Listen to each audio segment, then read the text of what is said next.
You should No make problem. yourself a list there, Neil. And check it twice. Okay, Here we go.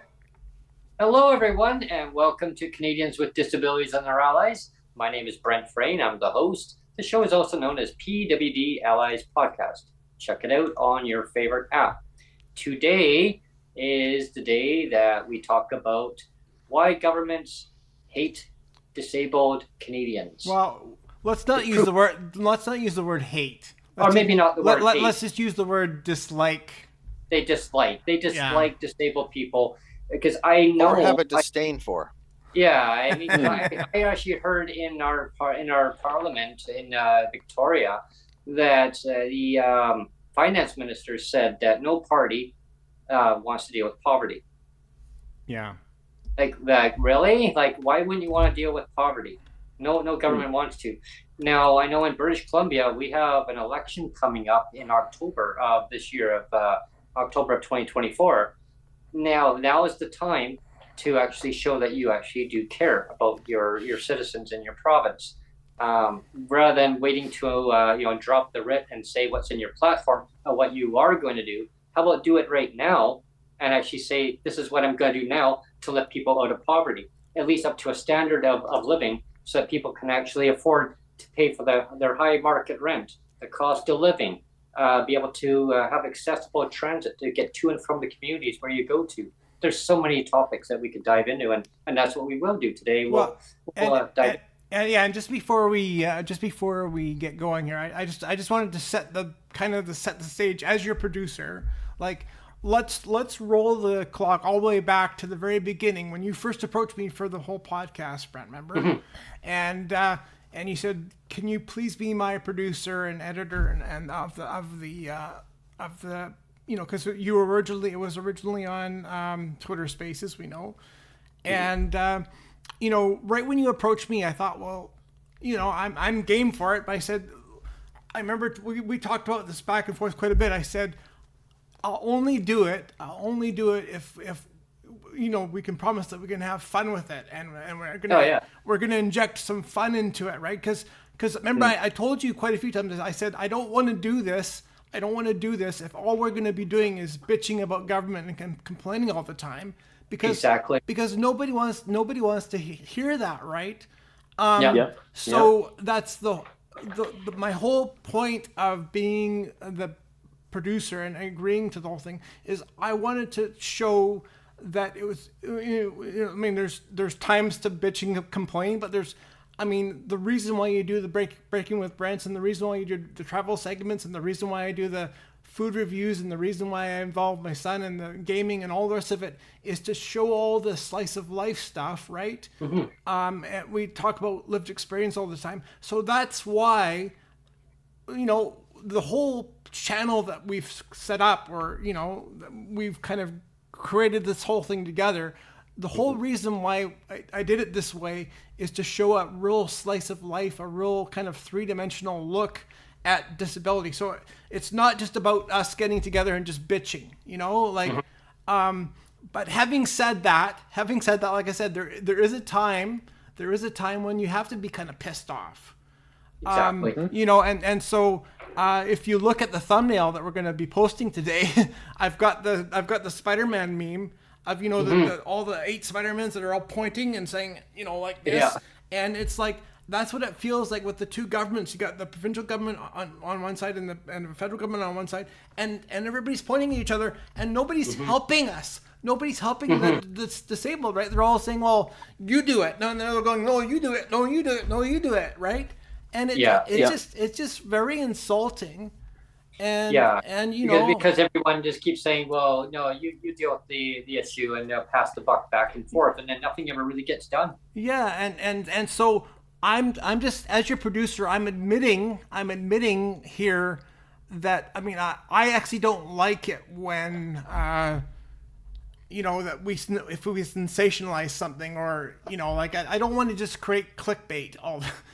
I'm not about creating clickbait, right? But I wanted to show something. This is a can of the cheapest. It's basically soup with noodles. That's what the disability benefit has been presented as. Right. It's a soupy can of pasta. Yeah. And Oh, can I jump in? I mean, Yeah. before we went on break and Brent had his awesome trip that, he's I'm pretty so envious. so deserved. I mean, him and his wife. I mean, you guys. This the thing is, I was suggesting the idea of universally available basic income, right? The idea is basically roll all these benefit programs into one. Unfortunately, yes, there'll be a lot of government workers that go away. This is just the spice of the situation. This is not the best. I saw that, Alan.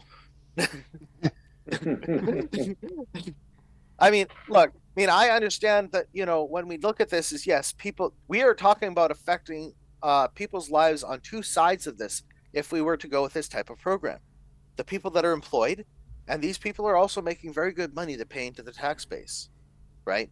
So we're talking about helping out everybody that needs help, but we're also talking about going and potentially getting rid of, 500,000 to 1 million or up to 2 million or more government workers across the nation, right? Mm-hmm. In 14 jurisdictions.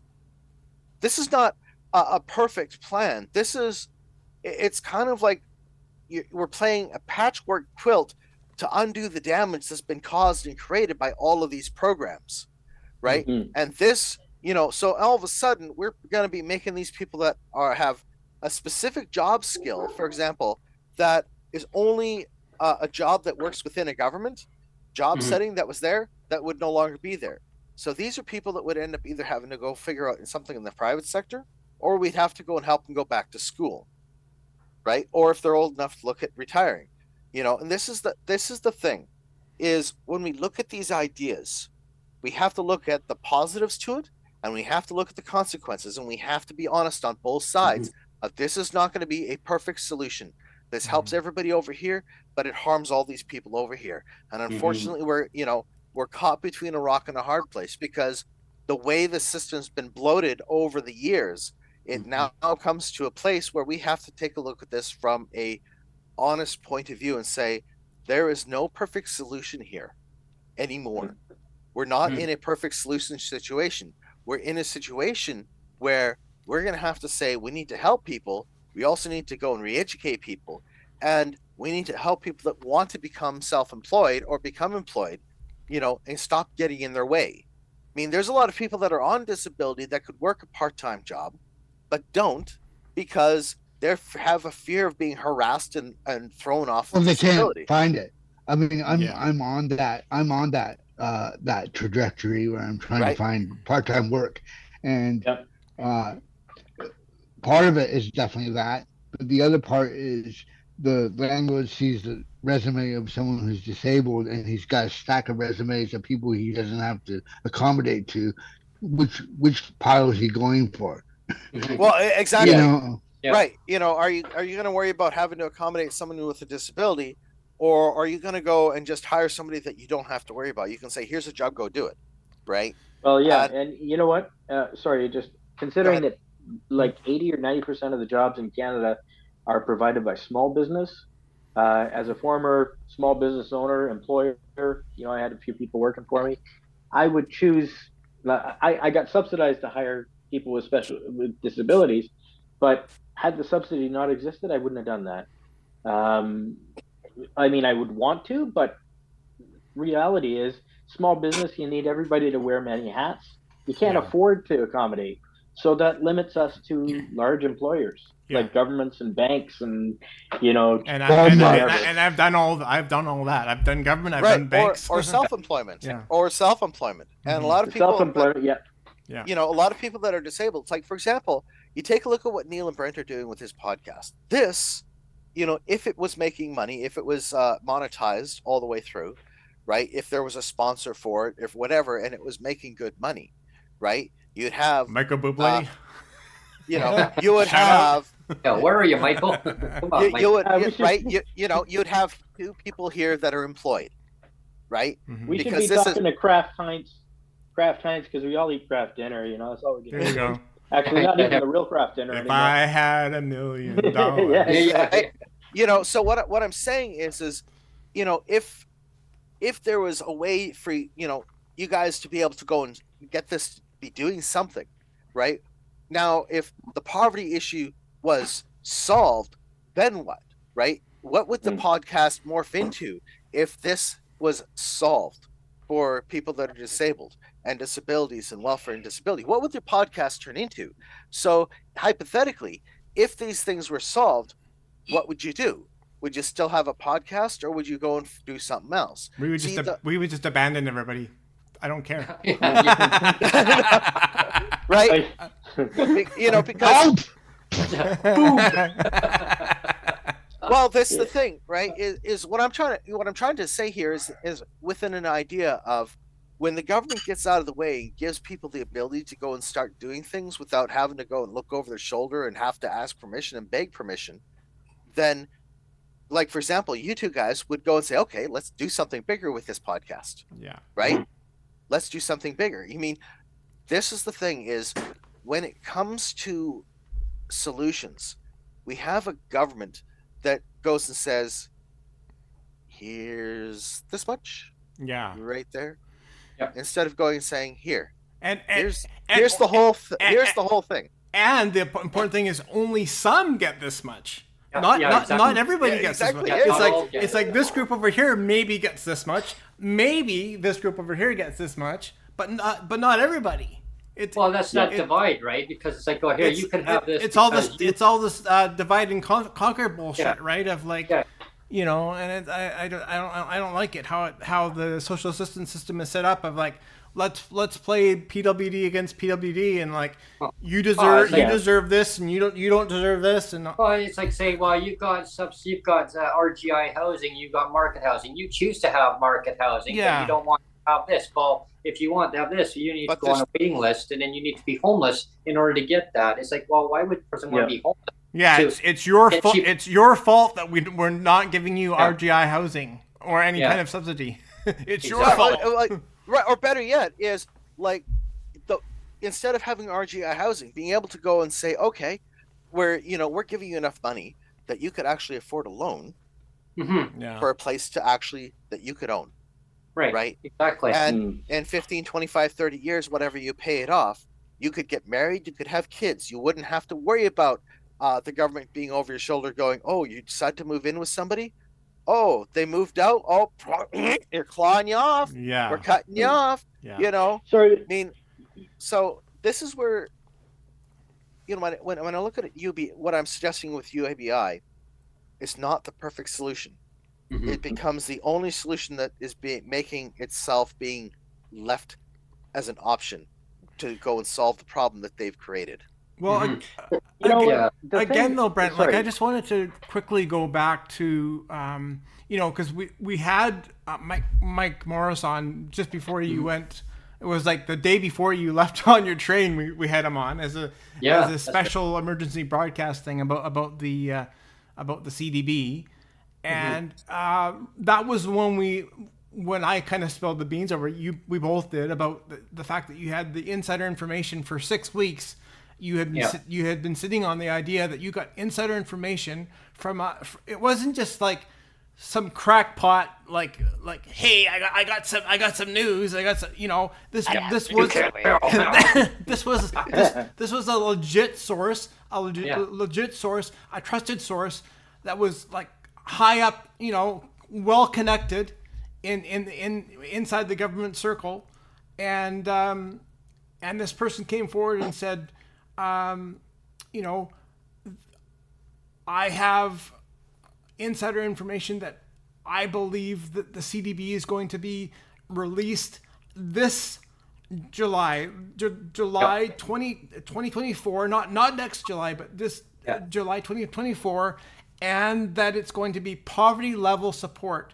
And we know this to be true. Like, it's not just stuff we're just throwing out there. We know this to be true, and we can verify it because both you and Jeff Leggett have had several conversations with Sheila Malcolmson, who is the minister here, the disability minister here, and she's been very open about the fact that she's had conversations with the federal government about poverty level support. So that the LICO amount of it's $2,100 to $2,200 LICO amount, right? And so she was talking to both you and Jeff about, we're targeting the LICO amount. And actually, they're going to go with the MBM, the market basket. Yeah, measure. well, whatever. Okay, go ahead. Yeah, go ahead. There was another piece of that we were told, and then we saw the same source of the person who then said, "Hey, I know that you guys are getting ready for your trip." I said, "Yeah, but I want to tell you that I just got off the phone with the minister." I said, "Oh, yeah, the minister of that's the federal minister." I said, "Oh," he said, "Yeah," and I was trying to find out, well, how much is the CDB going to be? And the minister would not tell that person how much. They said, "Oh, they basically we are committing to an amount that's going to help people with disabilities." They're committing to an amount. Now we know, fast forward, how much that amount is, but it's not going to go to every single disabled person in Canada. Maybe it's $6.66 a day, and it's only going to go to some DTC. The devil's in the details. And I have not filed for my disability tax credit. I haven't done it because it's a bunch of crap to deal with my doctor and all the rest of this stuff. Exactly, right? And not everybody's going to qualify for that. And you know what? That is absolute horseshit. That there's like 2 hoops to jump through. I mean, if you qualify for provincial disability, you should instantaneously qualify for disability tax credit. Well, exactly. I mean, the bar is the same height. I totally agree with you, Patrick. Totally agree with you on that one. That's what Mike Maurice is so frustrated about, because that is one of the topics that came up in their committee stage that he wanted to have in place. That that would not be a criteria, and they agreed with him. It was passed, and they went ahead anyway and did it the other way. Right. Well, sorry, and that's just the thing is that they talk about having us at the table, and we talk to everybody had where they have those where they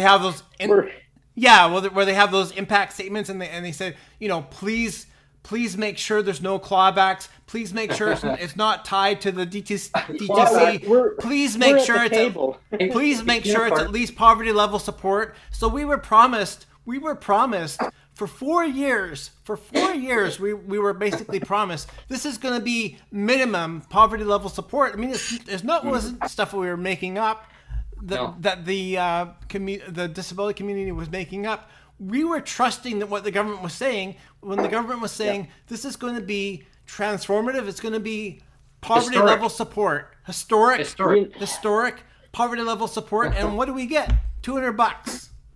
Well, we get what we got. Pink unicorns, yeah. Door number 1, pink unicorn. Yeah. Well, I think I see that the anger at the government is justified. However, I think the anger should really be directed to the Canadian public, because they're the ones who elected them. And and I voted for them too at some points. Not saying when, but I might be guilty too. But the thing is it internalized ableism that we're all just like, well, we should be working, and that's why we're not getting what we need? What's going on? I mean, I've listened to our local, the Conservative Party in BC. I've listened to the candidates. They want to go and see how many people that they could go and get employed that are disabled. Well, I mean, I have herniated discs in my back. Yep. Now, I mean, all I did was pick up boxes and stuff the other day, and it dropped me to my knees. My back was, in so excruciating pain that basically, in order to try to get my vertebrae back into place, I had to slam my back onto the ground. I can't afford to keep going to a goddamn chiropractor, pardon my language, a chiropractor every time my back goes out, right? Yeah. Especially when it's like, oh, we'll give you 4 times or 12 times a year covered at $20. Well, at $1,500, that $20 makes a big difference in food. It makes a big difference in, doing things, Yeah. Well, and that's the part that just drives me batty is I remember, I'm not going to point fingers at government because that's not what it's about. It's about nonpartisan. It's about, whatever government's in power. It's all parties. The jobs plan. Just pick a color. Solve it. Well, it's like I mean, I'm old enough to remember. Does everybody remember the old Life brand cereal commercials where it was like, Yep. "Let's get Mikey." Yeah, I'm not gonna eat it. I'm not gonna eat it. And it's, remember that. that's kind of what it's like with the government. It's like the provincial government's going to the federal government, like you guys deal with it now, and now the federal government's saying, well, we don't want to deal with it. You deal with it. It's it's hot potato. It's hot now it's potato. all egg in the face, basically. You know, it's Well, you know, and this is where, you know, I mean, when it comes to you know, solutions, it's like they don't want to go and admit the truth that they're part of the problem. Well, you know, I think maybe what we ought to be doing is coming up with no cost solutions, because you know that seems to be what it is. Nobody wants to pay for us to exist. So you know, I've been racking my brain. I've been looking. Well, that's why they have MAiD now. Well, yeah, exactly. Here, check out. But you know what? They also have anti-suicide things. So like, you know, like suck and blow. You know, what do you want? You know, like it's bad. Yeah, it's bad. but one of the things.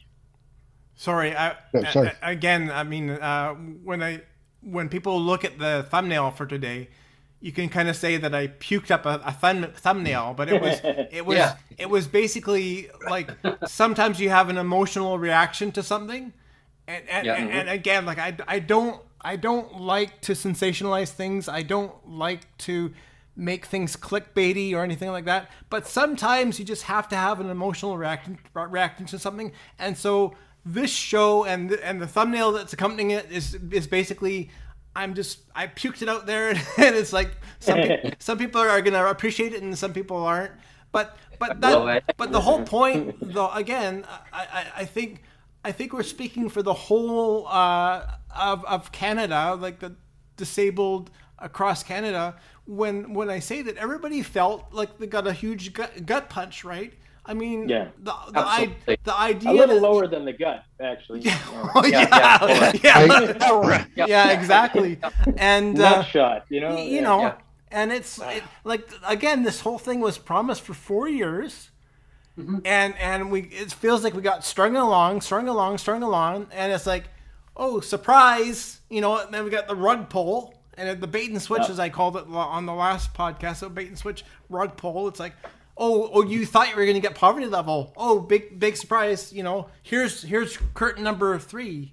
You know, here's one of the things I've been doing, and Brent's probably seen it, and MJ's probably seen it on Twitter, is I've been relating the $200 a month to the $6 a day thing, and I've been correlating it to the fact that most of the people like Freeland and Kamara and Justin Trudeau probably spend more on coffee tips, not the coffee itself, but the tip, than they actually giving people with disabilities. Yeah. And I've been trying to use that as an optic in my advocacy, going, this is so pathetic that Christian Freeland probably spent more on her coffee tip at Starbucks than she's giving people. You know what? I'm looking at it like it's almost hopeless for our generation. But what can we do for the kids that are going to get disabilities growing up? Like, you know, if you qualify for the RDSP, I was thinking about this. If you qualify for RDSP, there should be a way to get supplemental income out of it. Like, you know, let's say you get $100,000 in your RDSP and you have dividends every month. You should be able to pull a little bit of that to just, you know, live. And you know, it shouldn't penalize you at all. It's all right. And the other thing, it's all like drip fed right now. Yeah, exactly. Mine's locked in till I'm 65. I'm the same. I don't know if I'm going to live to 65. You know, like. Yeah. See, and I don't even have one, right? Yeah, because you don't have disability tax credit. Yeah, you need that to get the RDSP. Like that's crap. You know, right? Exactly. It should have been automatically. You know, the provincial government, you know, already communicates, you know, with the federal government on so many things. They could have said, hey, would you also like us to go and send this information for, you know, your disability tax credit right at the out of the gate? It should have been done from the provincial government, and they could have filled it in with the doctor's notes, right? You know, Yeah. or a copy of the report that they have, and said, you know, please see attached report about the disability, blah blah blah. You know, Fill one and, form. One form. You know, it should well, do it all. I mean, right, and this I is the problem. remember way back when MJ, my family doctor, after he retired, that was it, right? But I remember saying, you know, what about this DTC? I said my bank keeps talking about our DSP and that I should get it, and he goes, well, you already got provincial, and you're automatically going to get federal when the time comes. And I go, really? He goes, yeah. And I go, no. The bank said that's not how it works. And he goes, did you talk to Revenue Canada? I said, yeah. And they said, every time you keep doing your income tax, Brent, you keep saying you're a person with disability, and then it pops up by saying you need to have this on file. He goes, I'm not filling out, no God, pardon my language, everyone, but my doctor had said, I'm not filling out any goddamn more forms for you. You're disabled, Brent, period. That's the end of story. I'm going, okay. You know, and the that's doctor the thing, gets right? paid to fill it out. Yeah. The doctor gets paid to fill it out by the government. Yeah. You know, that's crap. Yeah. Exactly. Just a lazy why I doctor. was, that's why I was so annoyed with this, with this $200 amount, because of the entire budget. More is going to the doctors and the politicians for the forms than it's actually going to people who are supposed to be receiving. Which is again one of the reasons on Twitter where I could tag Kamara and Freeland, going, you guys are pathetic. You're spending more on coffee tips than you're actually giving disabled people. I wanted to use that parallel because I grew up in a good family and I kind of know how people operate who actually have a decent income. Because I actually, when I ran my landscaping company, I was making $800 a week clear, not a month. A week after my gas and my taxes and all that, and all that, I was making $800 clear a week because I had a big photo contract. So I kind of know how much. I kind of know from the white collar side of it how much people actually spend when they go out for lunch and stuff. And I know for sure, even in these hard times, they're probably spending more than $6 on a tip. Oh, absolutely. Well, not only that, Ellen, but it was interesting you mentioned Kamal actually, because I was just thinking like a joke in my head earlier, like a couple hours earlier. I've got a joke about the fact that, you know, like I was thinking like Minister Kamal is probably saying, well, I'm gonna block off like 2 or 3 hours of time to just devote completely to the CDB today. I'm gonna like have like 2 hours of it. I'm just gonna pour all my thought into this, right? And then like maybe 20 minutes later, she's like, oh, screw that, and then she does need a coffee, you know, and then she goes and does Sudoku puzzles for like the next 1.5 hours or something, and says, well, job done. But you know, they could have simplified things a lot and just given us the same amount as like the $10 a day $10 a day daycare. You know, like give us a daycare for $10 a day. I'll go. Yeah. Well, here's something interesting, all of you and everybody listening. While we're on our train journey, while we were going through all the way across Canada, I got talking with them on the train, and they're from, you know, all different countries that were on there. I mean, USA, Europe, I mean, Australia, New Zealand, you name it. And we were all comparing, well, how does your government do things, and how does your government do things? Oh, I love your government, Canada. They're so friendly. I go, well, they may be friendly, but they're only friendly to their top CEOs. They don't care about their citizens. I said, especially Canadians with disabilities. What? And like, whoa. And so I got talking, and we were exchanging information, and it was mind-boggling. People are like, they thought the interpretation that if you are disabled in your country, that the government's supposed to take care of you. I go, see, that's a false reading, because they don't. They put it out that way, but they actually don't. And when I was in the USA, there was another thing too. They were really shocked and disappointed with our Canadian government, because some of them have been following the Canada Disability Benefit. They said they could easily do it, very easily, snap of a finger or just a stroke of a pen, done. And they said it's all political football is what they're doing there right now.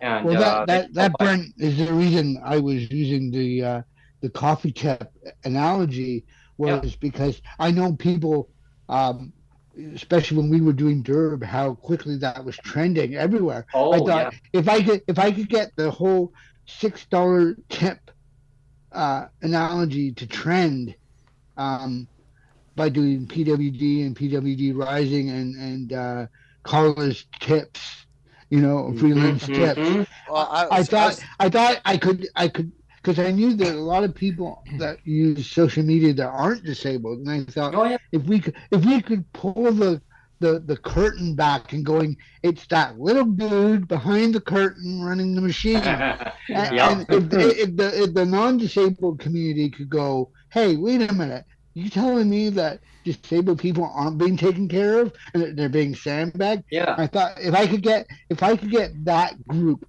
annoyed more than we are. Well, you talk about barrier to entry, like all this DTC stuff, right? Think back to the CERB. There was no barrier to entry. It was like, here you go. Yeah. Why can't they do the same thing? They can, though, almost Neil. the same. They can exactly they can, but There's they no choose not political to, will. right? That's what I was told when I was away. I was told that they can do it, and while I was away, I actually was promoting this, and I was handing it out on trades. I was handing it out everywhere. Cool. I must have handed out at least 1,000 of these cards. I handed out Cool. at least, Great. or more. Actually, That's probably good. more than that. Yeah, Awesome. and all right, Dad, we're going to check it out. But people were just shocked. They said they were very disappointed, and they said they were going to contact our federal government on our behalf. And I tell you, they were going to spread the word around, word of mouth. So just to let you know, federal government, there's a lot of population in the USA and in Europe, all around the countries, around the world. They're going to be contacting you. So just to let you know, maybe you might want to fast track and get that Canada Disability Benefit going as fast as you got CERB going. Well, You know there's, what, two, I there's think- two ideas I got. Sorry. Go ahead. No, go ahead. I was going to say this almost reminds me of those those Africa commercials, like for only $1 a day you could help a disabled person in Canada. We're not. Yeah, it's like the South buck of beer, right? Yeah. I mean, and that's I, what it feels. I think I put up my money on the $1 a day. Yeah. Federal. I get more use out of it. That almost feels like where we're at with the whole situation of trying to get these people to help us. It's like, something. I don't know. I'm sorry, I don't know the gentleman's name. Patrick. Oh, sorry, Patrick. Yeah. I was mentioning earlier about a no-cost solution to the government, and I was like, well, what if we did create a charity, and what if we actually did this? What if we actually did this? Yeah. Adopt a First- disabled person. Yeah, adopt instead of adopt a street, it'd be adopt a disabled For less than person. the cost, for less than the cost of a cup of coffee a day. I mean, I'm just saying that I love it. I like that. That's great. I mean, there could be something here to this, right? You know what? We'd probably have more luck if we were getting dogs for disabled. Like people like dogs more than people. So Maybe it's true. like adopt a animal disabled. charities would adopt a dog for a disabled person. Yeah. Honestly, they like Should the do a dogs big more than us. or sign it. Adopt a PWD. Get it trending. Yeah. I just wanted to quickly say again, jumping in as a producer. For some reason, the chat has been disabled today. I have no idea why. There's no chat going on. I have no idea why. That's the first thing. The other programming note I wanted to say is that while you're away on your train trip, Brent, we're over 500 subscribers now. So I just wanted to do a shout out to everybody that's on the channel, that appreciates the channel, that knows why we're doing the channel. Like I said, I mean, when we first started the whole thing, it was to show a three-dimensional holistic look at what disability is, a slice of life thing. Like I said, it's not just about coming on and complaining about everything. It's about showing a complete Lived experience. lived experience view of everything, right? And this is the whole idea behind the whole channel. And I'm just really happy that people that have subscribed, they understand kind of the whole idea behind the channel, and they appreciate our content and everything like that. And one thing I want to kind of comment on that, just kind of do a segue on what you just mentioned, Neil, is on our Sonia's and my journey across Canada and across the USA, all the way down south. I mean, it was amazing. Like all the way down south, I was just kept thinking, wow, I'm gonna go all the way down south on this train, and I was just thinking, wow, this is like so wild. And then when we came back, and it was just the people I talked to, interacted with regarding our YouTube channel of the show, and I kept promoting and talking to them, and I said what it's all about. It's all about lived experience. It's about bringing ideas and suggestions and collaborating together of what people go through on a day-to-day basis. How do we change things? And the guests that I've had on, they're like, oh my gosh, so you've had MPs, and I go, yeah, MPs, MPPs, you name it. I mean, we've had so many people on, we've had doctors on, and like, wow. And I go, if you want to come on. And, they said, do you have a sponsor? I said, not yet. But they're going to be spreading the word of mouth around. And I said, well, we're trying to get Michael Bublé on as a sponsor. But it said, we'll see what happens with that. I promoted some of the segment about Dunkin' Donuts around, and I tell you, it's not apparently it's not a very popular name. Some people said, "Oh no, we like Tim Hortons every time we go up to Canada." Yeah. Oh, so I honestly, I tried out the Dunkin' Donuts. That's not even Canadian anymore. It was terrible. That the first one I had was just, it was dried out. It was terrible. It was like, God. I went to another one. It was a little bit better, but the coffee was good. I must say, I couldn't believe that Dunkin' Donuts radio. Welcome to Dunkin' Donuts radio. I know. What's that all about? Perfect timing on that. Swiss Chalet has the same thing. They have called Swiss Rock, and it's the music that's programmed in. I know this because I worked in the kitchen. So you come out in the dining room, and there'd be a radio station, and I asked what channel was that, and they were like, "Oh no, it's all pre-programmed." I was like, oh.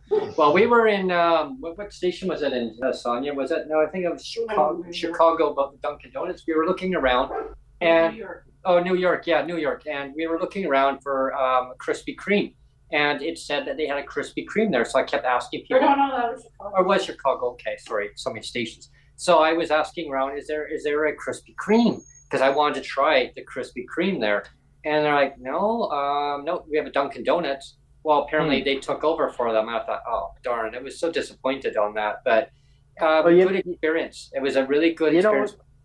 Yeah, go ahead. That has to do with I'm looking at studying the financial industry, and apparently recently Krispy Kreme partnered with McDonald's. So you're going to find Krispy Kreme donuts at like 1,000 McDonald's locations in the USA. Those little hockey pucks. Interesting. That's really interesting. I had their Boston cream. That thing could have been used for the Leafs. That was a hockey puck. I've never seen one. It was disgusting.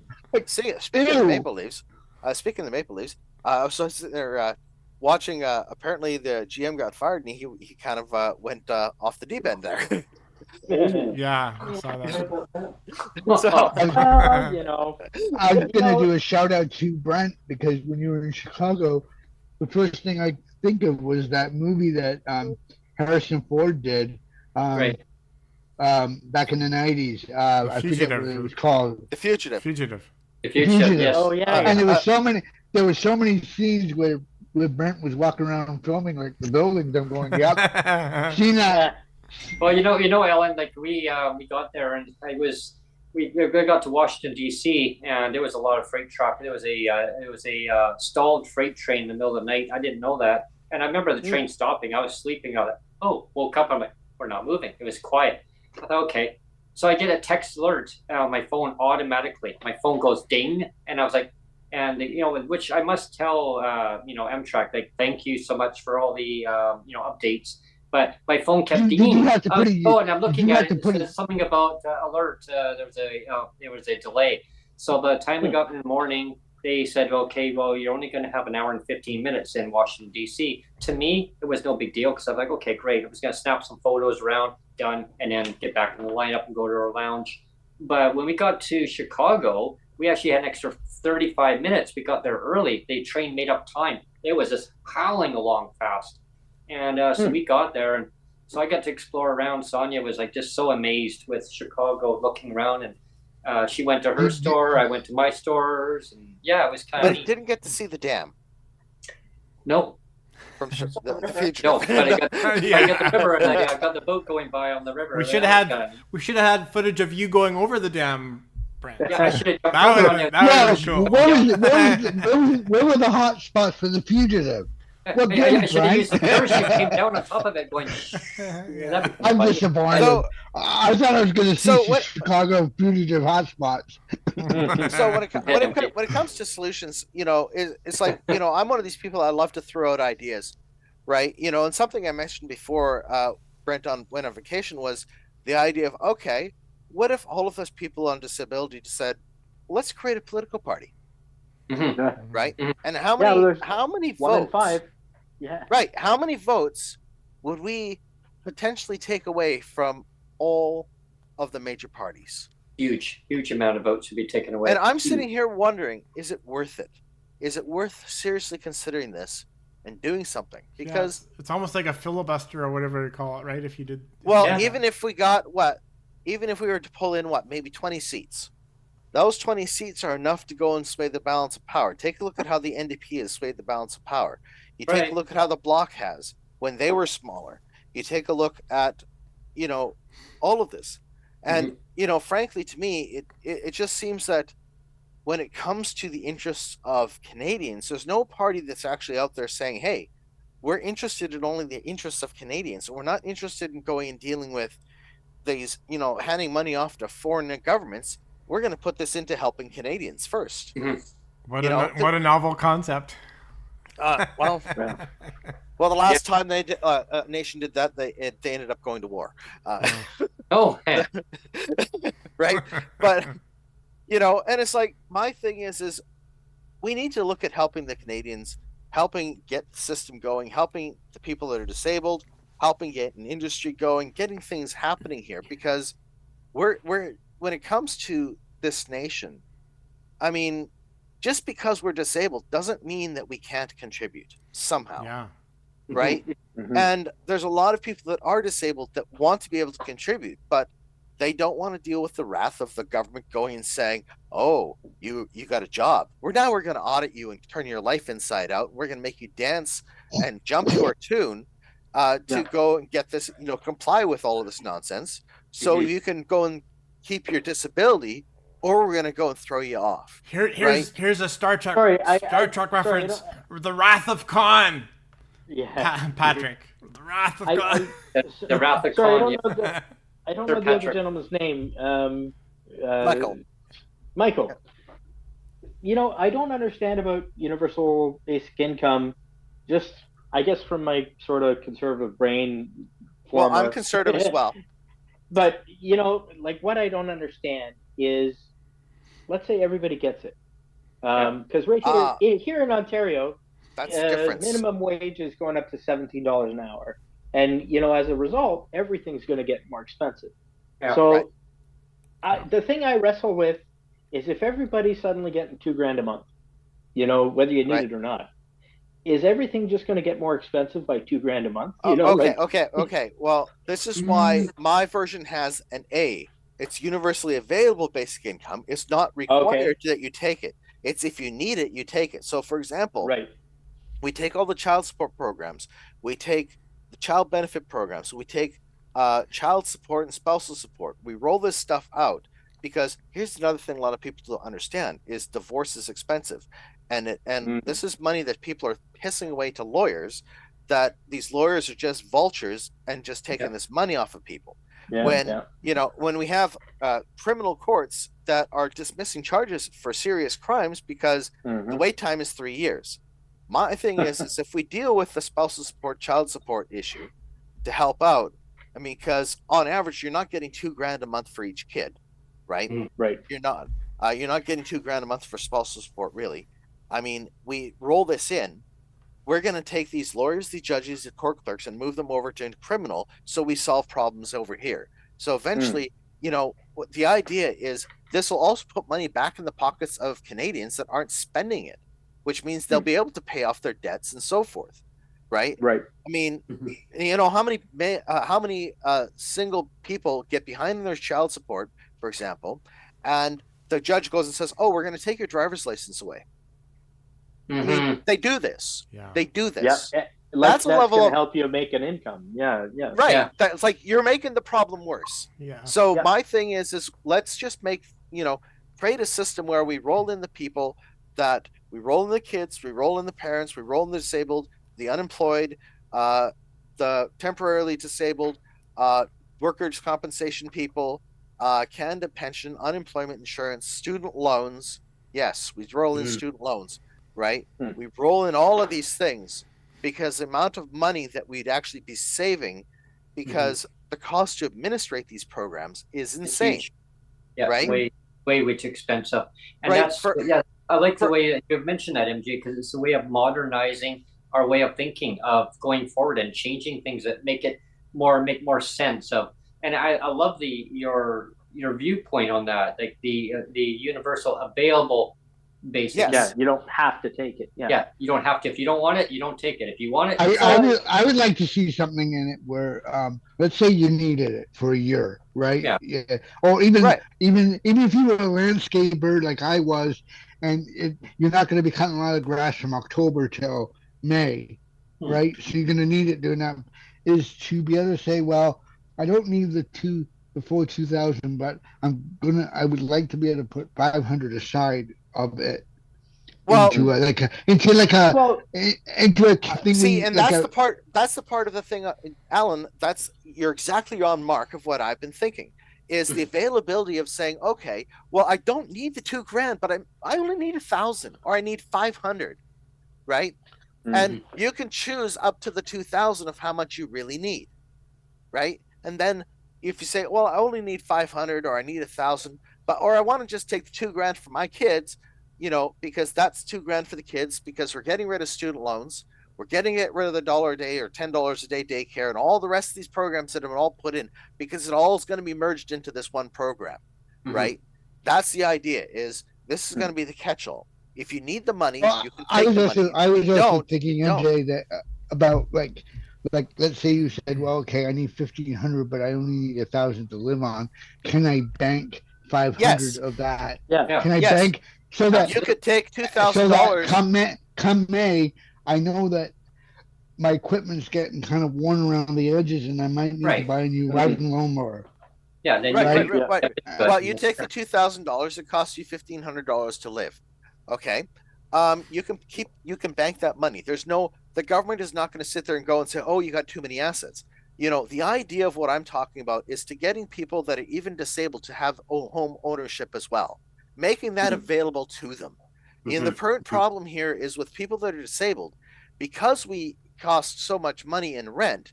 If we actually were able to own our place, we would be paying a lot less than what we would be in rent. Which would give us more money for us to actually live on. More money in your pocket. I saw. Sorry. Go ahead. Go ahead. Sorry. Just I believe it's the Alberta disability plan that allows what Ash. They allow you to inherit a home. You know, like which would blow the asset limit in Ontario totally out of the water. Because like $40,000 is what you're allowed to have in total, you know, in assets. But being able to inherit a home would, you know, that would alleviate so much poverty and homelessness. True, but one of the problems with inheritance is, like, for example, your parents said, "Oh, we're going to give it to our disabled kid, or we're going to give it to all the kids equally, or whatever." It, you know, right? I mean, to me, there's a lot of.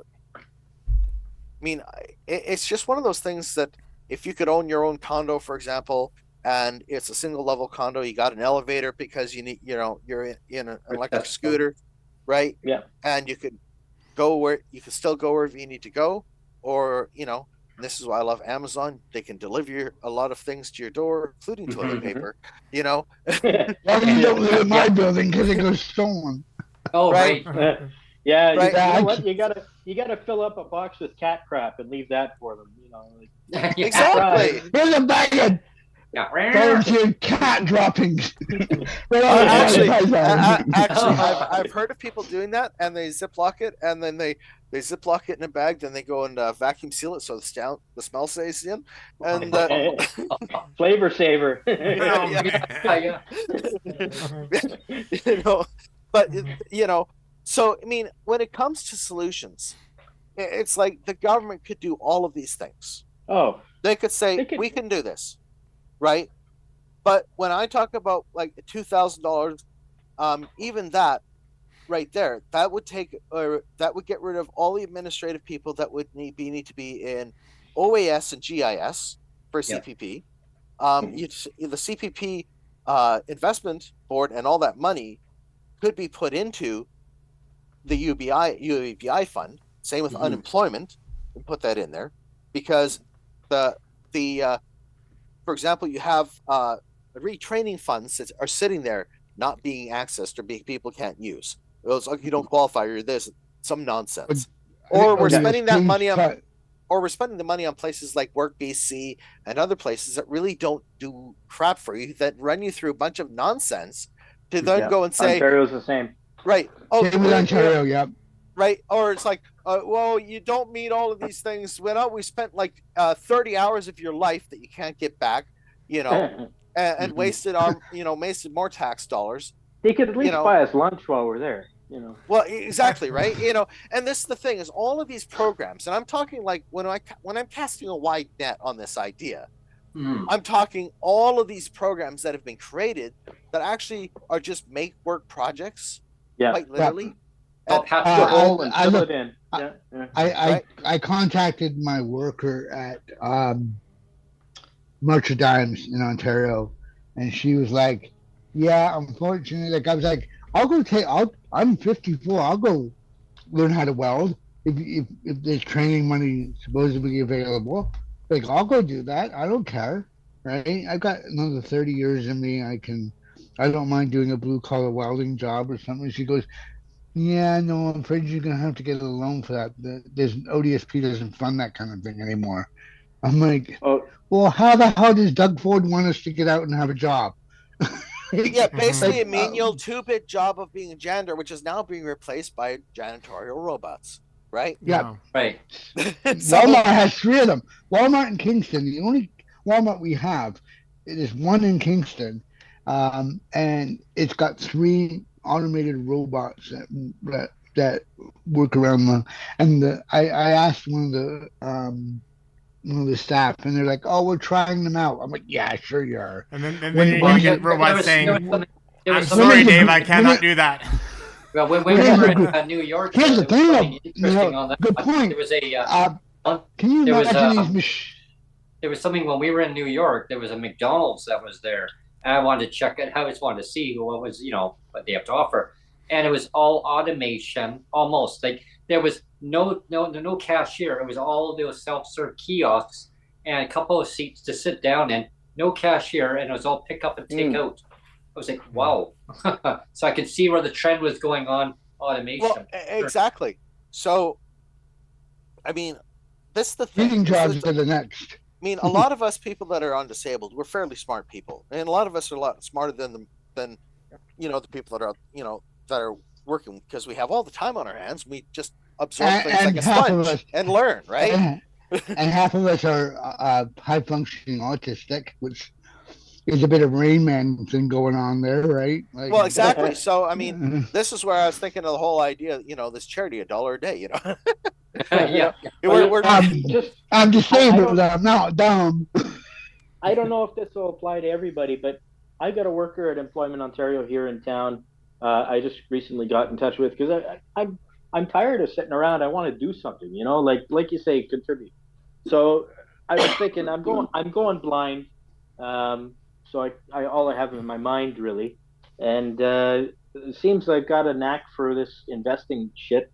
So what is involved in getting Canadian securities course, and it's $1,500, and Employment Ontario apparently has a little bit of slush money for really short programs.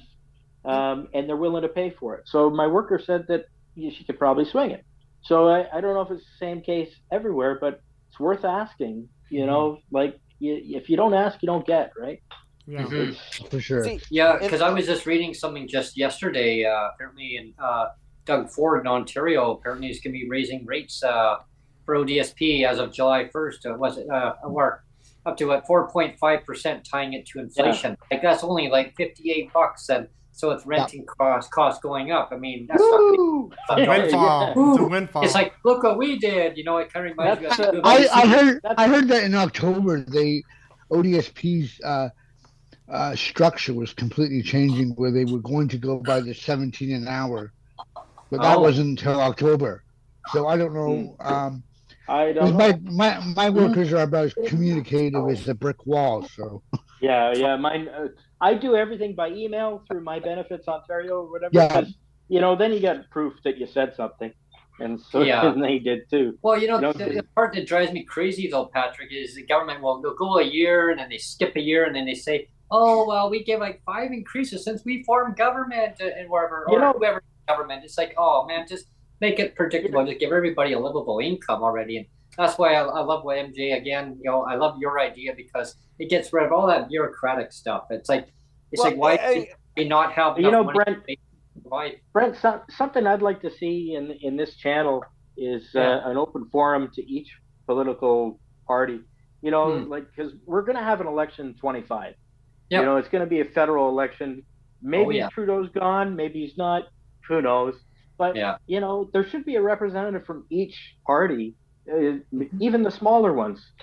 Come on and tell us. We could have what's in it for me. Yeah, a debate with everybody on one podcast. Well, even if I think that would be good. I think we should do that. Yeah. Or we could just make our own party and just really have fun with them. Yeah. That's true. Yeah. There we go, MJ. Yeah. We should have members of every party. We should be members of all the parties, and then influence from within. Take it over. Well, have the same kind of session like when they have an election where they all get to kind of banter at each other, have them back and forth. Well, honestly, though, that's why I do like the podcast that you've started, Brent, is because right from the beginning,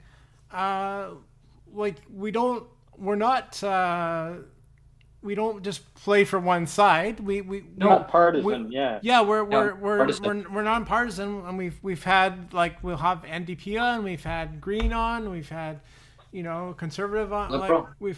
Liberal. Yeah. So we've had everybody on, right? And they've got a year now. They've got a year to come on and tell us what is their platform, or at very least, what do they believe in? Mm-hmm. Because it should happen. I don't know. I'm sorry, you gotta go. Well, in the words of Donald Trump, you're fired. Yeah. Well, we're going to hear. That's the thing is when it comes to solutions, it's like all we hear is say, "Oh, we're going to do this, we're going to do that. We promise this, we promise that," right? I'll be honest. I've thought of the idea of a political party for a while, and I've actually been working on the platform, and UBI is part of the platform, right? It's part of the idea because the amount of people and the amount of help that is needed is more than people actually realize when you go and take a look at the real numbers. Because when you take a look at the unemployed, okay, a lot of people don't understand how the unemployed metric actually works. When you run out of unemployment insurance, right, that changes you where you are. Then for so many weeks, if they don't see that you're unemployed or become employed after a certain period of time, you're just taken out of the matrix of the quotient. So you're no longer counted as being unemployed. You just disappeared, right? Yeah. Mike, you're right, Michael. And I remember being laid off years ago. I worked for a police force doing wiretap monitoring, and it was interesting, but it was project based. So when those ended, you were basically you were on bogey, right? Like you had to take EI. And I got thinking, at that time it was limited to like $2,000 a month. We're talking 20 years ago. I don't think it's gotten any better, but it should be based on your taxable. It should be based on your taxable income, what you report as tax, because if you're self-employed, you don't really qualify for proper EI. You get, if you argue for it, you might get it if you've paid into it. But what if it was based on your actual income tax? It would prevent people from cheating on taxes. Because, Well, the other option is, with UBI is we kind of like over increase it. We'll say, I don't know, to $3,000, and then we go and tax it on the income, and you'll still get $2,000. Yeah. Right. Well, and you know what? If everybody just got it anyways, here's your $2,000 a month, and we're going to tax you at the end of the year, for the balance of $24,000 off of your paycheck if you make more than that. It could be a wash. No, it's not going to be a lot. Well, the thing is one of the reasons I looked at that where it was based on income, and then I realized exactly what it does is it takes our provincial programs, amalgamates it all together. It creates the unemployment insurance program, puts it all into here, and now we've got a big monopoly of bureaucratic nonsense that has to be ruled, regulated, and organized. And my thing was like, you know what? I think the worst option is saying, if you want the money, take the money. If you don't want the money, don't take the money. Very simple, right? If you need the money, take the money. Opt in, opt out. Yeah, exactly. You opt in, you opt out. If you all of a sudden, like you're working on the fishing trawler, you're making $6,000 a month, you're unemployed, and if you don't have to work, you don't have to work, right? Well, I also don't like the this idea that gets pushed out all the time that disabled people aren't taxpayers, because even if you're not working, you're paying a lot of tax, and I worked for 20 years and I was able to afford this condo. So again, this year, I'm going to have to be paying a crap load of, I don't know what it's going to be. It's going to be a crap load of property tax again. And condo maintenance fees have got to be and my maintenance fees are going up like crazy too. But what's my choice? I don't want to sell, because if I sell, I'm screwed, right? You're in a tent. Yeah. So and this idea that the government just assumes that everybody that's on disability is not a valid taxpayer. Well, that's just BS. I'm sorry. Yeah, exactly. And because every time that you go shopping, you pay taxes, and you pay property taxes if you have a condo, there's taxes everywhere. So if you own a car, you're paying taxes. Yeah, it's just a myth that the government puts out there to other stakeholders or whoever, There is a public attitude of that too, though, like that we're just freeloading useless eaters, to quote the Nazis. Well, that's the biggest problem is people automatically think, oh, you're disabled, you're useless. Take a look at the minds at this table, right? Take a look at our the intelligentsia that we've presented here, between us and a lot of the many other people that have participated in the round tables, right? The intelligentsia here, we've had probably 50, 100, 150, 200 people with a level of intelligence in this big circle of people that understand the disability problem. Honestly, if we were organized, we would have an advocacy group here. Right? If we were organized working together, we would have an advocacy group that would be powerful. I don't know what to suggest here to get these people attention. Either it's like I say, either we go and create a charity and we get people to donate to help us out, $1 a day, or we create a political party and we go and come up with the ideas and the solutions ourselves. The options that we have here to get these people to listen to us is starting to run out. Yes. Right. That's the problem. Should it be? Like you said, they suggest MAiD because you can't afford to live. When I heard that lady suggest MAiD, I cried. Yeah. I cried. I was so sickened of this country, and it shouldn't exist.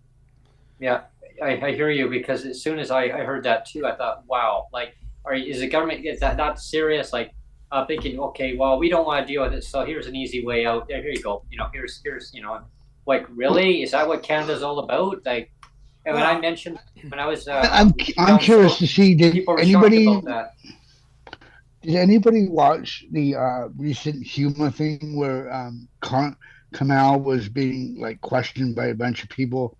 This is after the amount was announced, right, of the 200 a month, and like the woman would, it was like she was reading from a script the Yeah. She was. entire time, Yeah. and like she was reading from a teleprompter. Like Yeah. nobody in that room could get a different answer from her. I remember Well, the I script. think you should. Neil. What you should Yeah. start with. I think we need to understand blah blah blah blah blah blah, and it was the same answer for Yeah. every question. This is the Yeah. question I want to hear. This is the answer I want to back and forth. Yeah, Defer and deflect, right? Yeah, and I've often made the comment too that like it feels like you know, A robot. we're the land of misfit toys all the time, you know, like Yeah. or like Well, then I made the point with Mike when he was on Mike Morris is that we're off, you know, we're on in a separate table by the kitchen, by the noisy kitchen. For the kids' table. We're just Yeah. trying to Oh, yeah, trying to yeah. just push us off, like go over here, we don't want to see you, you know. Yeah. Yeah. Go in your corner. Yeah, you come up and I You know who I think would actually be really good advocates is parents of kids with disabilities, because generally speaking, they're Mama Bear is the fighter usually. You know, Well, my mom Especially was with for sure, autism. There's no fury like an autistic mom who is a mom of an autistic kid. Like they are a warrior on a whole new level because they dealt with the Doug Fords There you over go. and over and over again. Yeah. See, and there we go. We got a target market of people that would actually go and say, "Hey, this idea for a political party or UABI or whatever we come up, if we decide to do this seriously, guys, if we seriously put some serious thought in doing this, I look at this from the point of view, like as Patrick said, we got moms. I mean, that is an army and a force. You get enough moms pissed off, you have an army. You have an army, and they will Just wear armor.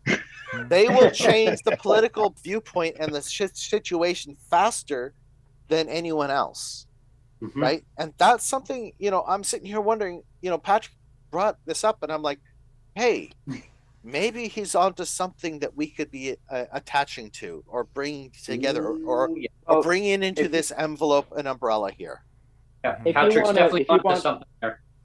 If you want more lived experience, maybe we should start inviting mothers of disabled kids on to share their kids' journeys. That's true. I mean, we've got the lived experience of here's how shit goes when you're grown up, and what you got to look out for your young one who's going to be facing this, and they've got the power and the energy maybe to start affecting change. You know what I mean? Yeah. I think you're 100% accurate on that. Is because when a child grows up, I mean, they look at their parents and say, well, what are you going through?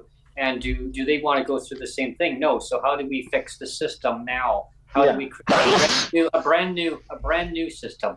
What's her name? And I always remember the guest that we had on at one time, Neil, Hayden's mama. No, the other one from And Langford. And from the head from Langford on United Party there. Leona. I have a Leona, mom. yeah. I have a mom. I think Brent would know on Twitter. I think her handle is at first we make thieves and then we make liars or something. She's a single mom. She's disabled, but I think her kids are autistic as well. I'm not quite, don't quote me, but I know she advocates a lot. Well, I remember Hayden's mama was really, she's very passionate and she told the story about her son, and she approached MP Mike Morris and at one time, and that's how it all started. And that's when she taught Mike a lot about advocacy, about the disabled community, and it really touched me very deeply when I was hearing about that. And that's when I told Neil, I said, I'm going to reach out to her. I want to get this person on if she felt like, comfortable about talking about her her life story with her child and what she'd gone through, and it was just amazing to have her on. And you know what? I'd actually trying to reach out and get her on again. And I think that's what we'll do. Is the theme is getting, and I like your idea, Patrick. Is I'm going to get her to come on, and I'm going to get other ones to reach out and see if I can get other parents to come on with their talk about their what their child goes through, about lived experience. Well, just in my personal experience, my younger brother has a very rare cognitive disability to do with chromosome deficiency, and he's illiterate. He's not he can't read. For the first 10 years of his life, he had seizures every day, and like he's married now. He's doing better than I am, but like special needs. Like I'm used to the. Anyways, he went to a public high school, and at a parent-teacher night, my parents always wanted him to learn to read just a little bit, just something. He's sitting there, they're sitting there with the teacher, and the teacher says, "Look at all those people on the wall, pictures of all students. None of them know how to read, and your son never will." And it's like, that was public. That was very North High School here in town. And I hope the teacher's dead now. But anyways, like just nasty. And that's what some of them have to deal with. That's what my folks had to deal with. And I'm sure others are just given no hope and, just stop trying.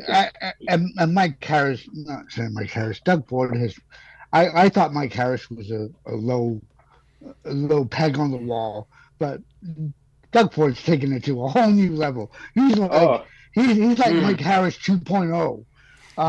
He's next level. He's probably still selling hash. Well, I used to make a joke. Go away, Doug Ford. Maybe you can open a hash store and the little town called fuck off. Go sell hash and little fuck off. But I think one of the things that there's so many single moms out there who do have disabled kids, and they feel like they have no voice too. So if we can kind of get them into the circle, for sure. I think don't forget the dads. Don't forget the dads. No, I'm not forgetting the dads at all. I was a single dad. My son. But once you get the mom, you get the dad. Yeah. Right? Yeah. He's gonna come along because he knows that see, this is one thing it seems weird, and it's like when the dad is advocating for their disabled kid, it doesn't get the same attention as when the mother is. Yeah. Right. Well, it's very sexist. What do they call it? Sexist, I guess it would be. It's not misogyny. It's the reverse. Whatever. Misandry. Misandry. Yeah. This is actually sorry, I was just gonna say that this is one of the things that I wanted to touch on. Like as a parent myself, like when I look at government policy, I'm always putting on my parental hat. Like for example, like I always said, like from the early on being a new parent, I always said, like, I'm never going to be that parent that says to my kid, I'm never going to be that parent that says, because I said so, and that's what I feel like a lot of government policy is. It's like, well, why are you clawing back my pension? Oh, because we said so. It's like you're not telling me anything like that's you're not telling me anything truthful. You're just saying because I said so. And there's got to be something more than just because I said so. And I think that's what a lot of government policy is, and it just pisses me off like so much. I don't know how it is for you, but here I had a worker once with ODSP who threatened to audit me because I had gone for years self-employed. And I said, okay, well, I got a banker's box. Actually, I got 10 banker's boxes full of records for my corporation. You're welcome to them. And she dropped it right there. But there's mini Hitlers in every ODSP office. I had the same thing happen to me. They audited me. They hit me with 5 audits all at once. which really just pushed me right to the edge. Not, basically it was like, I was on the phone with these people. And I was like, what the fuck do I have to do to make you stop, commit suicide? What the fuck is wrong with you people to harass people that are disabled like this? You insensitive cocksucking. I just lost it. Right. So basically, and they were like, what? I finally got to a manager. She's like, oh, well, these people, nobody's working in the same office anymore. I said, yeah, no kidding. When you got rid of our individualized workers and we didn't have a single contact, when we had a single contact person, this shit didn't happen. Right. Yeah. And this was the problem, is when they got in BC, they got rid of our actual individualized worker. Yeah. So now we have this thing of where you call in and you don't have an individual person's point of contact, an individual. They call person. it callus, right? So this. So this is where it's like when you don't have people that you have this point of contact with, you have this type of thing that happens where they all decide they're going to audit you. So I did the same thing of what you did, Patrick. Was I basically printed off. I was running a billing software that printed out 1,000 invoices, put it in one PDF. I got a PDF splitter, put 1,000 PDFs, because I'm like, have a nice day. You want all these things? And I'm going to get you individual PDFs. And do you have any idea how long it takes to open 1,000 files and close them and print them? Well, I have all the font size like this big too, so it's just like disabled person crashes computer server. Because they third partied me. They third partied me after this. Then so it was like the third party person had to print out this out.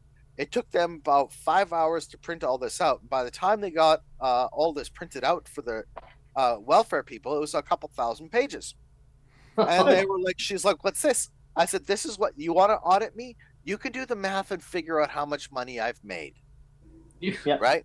You could figure it out. Have a nice day. This is what an audit is. An audit isn't me doing all the work for you. I'm yours. You want to fuck with me? I'm going to fuck with you.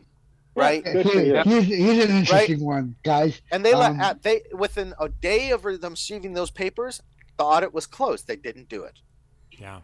Too much work. When I got audited after I applied last year for my self-employment amount, I was hoping to use the money to get my website built through Squarespace, because I know it's like $350 a year to run the Squarespace thing, and they audited me, and I'm like, and they're like, oh, we want your CRA, and you got it, and I'm like, I can get into it, but I can't print anything off right now. Like, and they're like, oh, don't worry, we'll access your CRA. Then why did you bloody ask me? Yeah, really. We already gave them permission. I went to the bank. I got my TD and my RBSP, my RBC, and I'm like, if you didn't need to ask me for my CRA and you could just go get it anyway, why did you bother? Oh, I was pissed. I know. Well, yeah, exactly. They did the same thing to me too. I said, I already gave you permission to contact the CRA. You guys can get a hold of them. Because they already do. Right? So it's like, what the? They already have the like, information. it's like, what the fuck are you people doing? Like, you're just being harassing, right? And then when I went to go and file a complaint against them, basically I was told, well, they're just following procedure. They're just following the rules that they have. It's like, it doesn't give them the right to be abusive. They said, well, there's nothing that's going to happen because they're union workers. They're protected. And I'm like, well, that, so my right to be you know who to take out the window. You know who to take responsibility for that is their employer, who you take to the, what is it? The Canadian Human Rights Tribunal or whatever. Like, maybe it's time to start making those complaints. I don't know. Like, especially if it's their employer. I'm shocked that when you're in Ontario, you still get a worker, but they can drop you and you can put, like, I had this girl, this lady Dana, and she's the one that audited me, but she was actually in person quite a decent person, right? Like, I met her in person and got a bunch of paperwork, and then she actually seemed like a pretty empathetic person. And then I went to this summer, I went to contact her for something. I think it was eyeglasses or something. Only to find out now I have a worker called Sarah, and nobody told me that. I've had the same thing. I left voicemails, never get a call back. So that's when I just started using the My Benefits portal. That's And why I use know, that strictly. I just like I've got to take my rent increase form to ODSP so they have a copy of it because they pay it directly. okay. But they told me that if I stay another year and I get another rent increase, so I'm going from 1260 to 1291 in July. If I stay another year, ODSP will freeze. They will not pay my rent on my behalf, and I could be put on hold because I exceed wow. the amount. I exceed the amount that I exceed the amount of my benefits in total on rent. And they're like, well, you could go maybe rent a room. I'm like, excuse me, why do you pretend to be a male with a disability and try and rent a room? See how that goes. Let me know. Yeah. So I can't everywhere. I have messaged people to see if I could rent a room because it would say like rent a room, private bathroom, shared kitchen, laundry, and I would get I get replies by, oh, you're disabled, you're on ODSP. I'll rent to you, but it's an extra $200 a month, and I want 6 months in advance. Yeah. I have literally got replies like, because why don't you go and live with your family? They're deliberately trying to disqualify you right off the bat. Yeah. Yeah, they find reasons to disqualify you. They find reasons to go and make your life because you're disabled more difficult. This is why, when I was trying to look at ideas and solutions, it's like I'm trying to look at the best optional solution, which has an equally unhappy outcome for everybody. Yeah. Make it shitty for everyone. Yeah.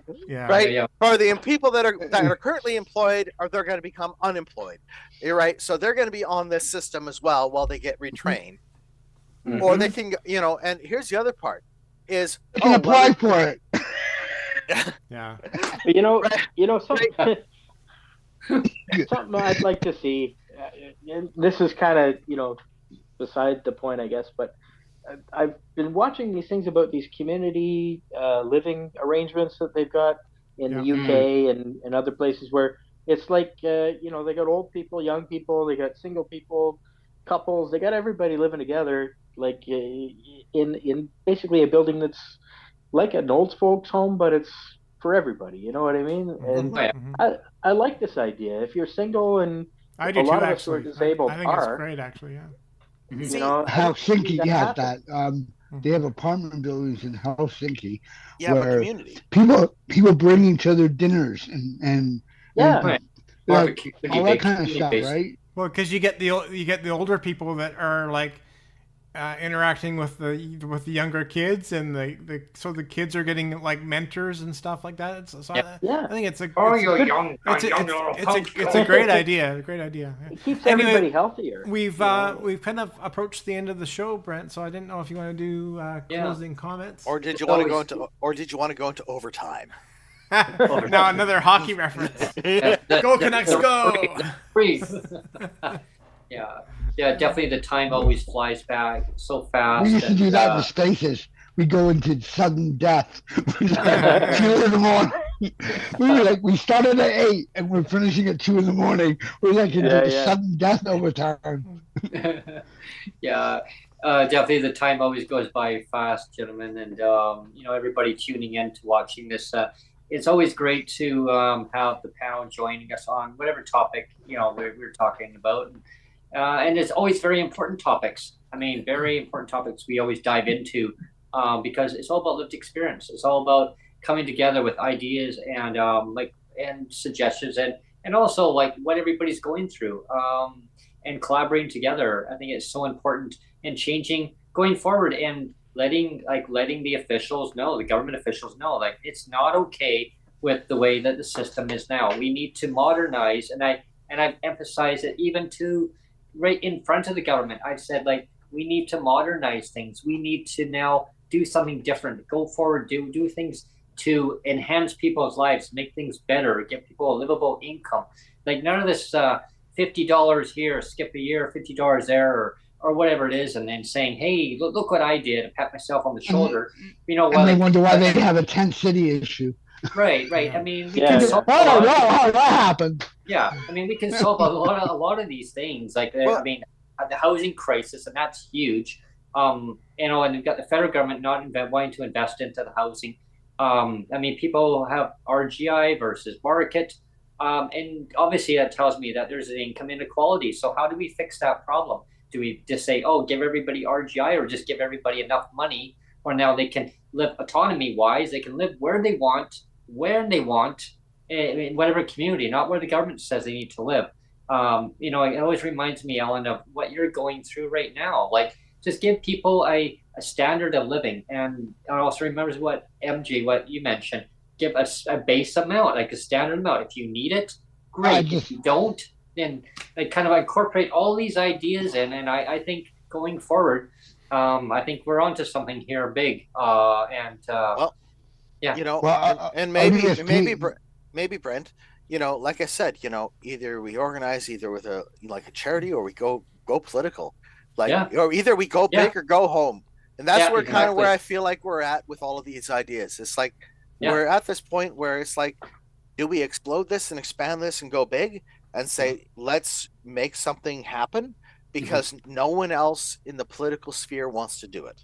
Exactly. You know? There's always excuses. Yeah, there's always exactly. I think it'd be actually hilarious to do the like they adopt a street, but instead do adopt a PWD disabled person. I think it'd be like that'd be hilarious. Like it would be so like, what is the word, like outrageous, counter cultural. Like it would just be hilarious.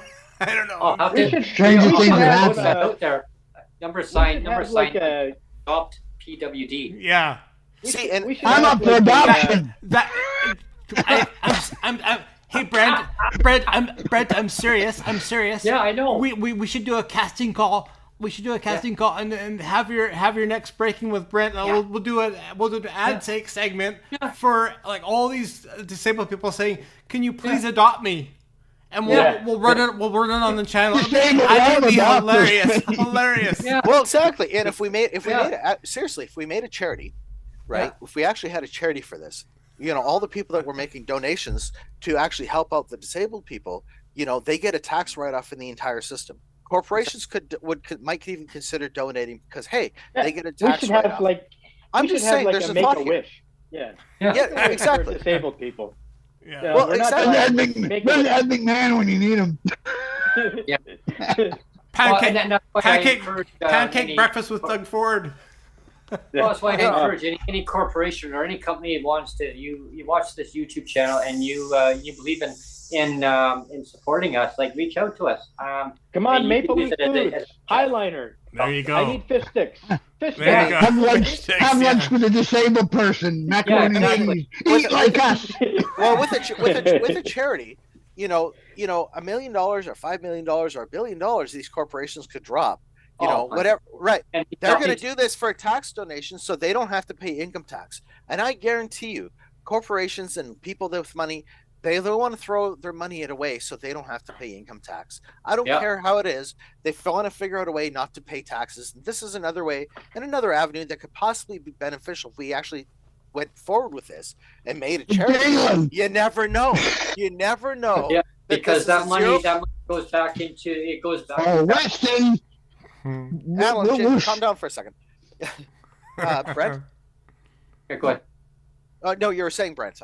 No, I said because that money goes back into the economy. So they invest into it. It goes back in. I think we're definitely onto something, and we'll have to, we'll do part 2 on this. But definitely what Neil mentioned, we'll just run with that. But there's got to be something to it. I think it's probably easier to start a religion than to start a charity. So, just start a church of. Well, I'm working on the Church of Pot Smokers. Church of Brent. Church of Brent. Actually, no, I do the oil now. I don't do this. I don't smoke anything, just the oil. Well, exactly. All the way. And this is the thing is, there's got to be a way to go and solve these problems. Where we can go and get either private industry or private individuals involved, as a charity or donation or something. There's got to be some way to solve these problems because the government in of itself is not interested. Nope. That's the key thing that we can take away from this entire conversation today Yeah. is that government isn't interested in solving the problems. So maybe we should be going and taking a look at how we could do this. Who knows, We'll guys? solve it. They can't do it. If they can't solve it, we'll solve it for them. Exactly. Yeah. Let's figure something out. Sounds good. Yeah. Sounds Yeah. good. Yeah, they always say the men are in the room. Yeah. You know, Anyway, All right, well, let's I want to fuck up. thank everyone for tuning in today. This has been a great episode, and look forward to having another discussion on this topic. We'll definitely revisit this and other great topics going forward. Thanks everybody for tuning in. If you want to be a sponsor, donate to what you believe in. Anyone can become disabled at any time in life. Doesn't matter who you are, doesn't matter your age. And you will be wishing that maybe things could be different in your life, and it can be different in your life because if you be part of the Allies, part of our group, and join in the discussions and make things better for everybody all around. Borders, it doesn't stop in Canada; it goes across the world, right? So this is how the channel started. It started in Canada. We brought it out to the U.S. all the way around the world. Just join in as an ally or a person with disability, and let's have great discussions. Yeah. Thanks, everyone. Thanks, everyone. Sounds good. Thank you.